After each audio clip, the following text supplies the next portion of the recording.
Hi there and welcome. I'm Rabbi Nachum Meth with the Las Vegas Kollel. The Chofetz Chaim in his introduction explains the organization system of his book.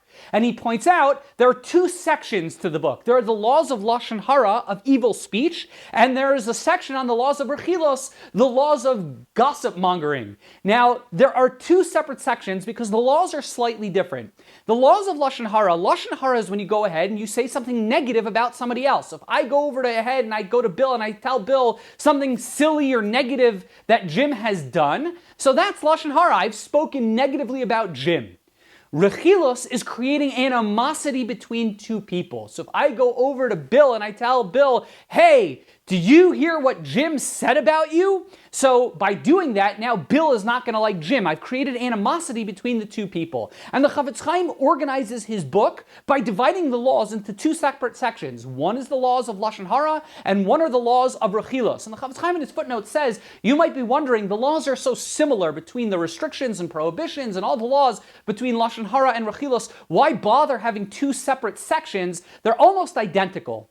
And he explains there are two reasons. Number one, because the sin of Lashon Hara, the sin of speaking negatively in Rechilos, the sin is so great. The Chofetz Chaim says, I don't want to leave anything to chance. And he wants it to be that if you have a question, you're not sure about a particular situation, you can pick up his book and find the section that deals with your situation, whether it be Lashon Hara, whether it be Rechilos, and you'll find the answer right there. He points out the sin is so great, and the magnitude of the sin is so terrible, he didn't want to leave anything to chance, so he goes ahead and he writes these two sections, even though there's a lot of overlap between the two sections.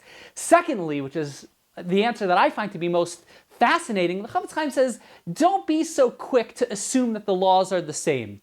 And the Chofetz Chaim says there are nuanced differences in the different sections and the different laws. There are slight differences between the laws of Lashon Hara and the laws of Rechilos. This is one of the things that I find absolutely remarkable. If you read the book and you study the Sefer Chofetz Chaim, you will notice that a lot of the laws between Lashon Hara and Rechilos are similar, but they're slightly different. And it's actually a great, worthwhile study. Every time you see a law in one of the sections, compare it to the laws in the other section, and to see if there's a nuance of difference of language or of the law. I guarantee you, anytime you find a difference between the laws of Lashon Hara and the laws of Rechilos, in the way the Chofetz Chaim presents it, there's a reason why he makes them different. The Chofetz Chaim wrote his book and took such great care of the language that he uses.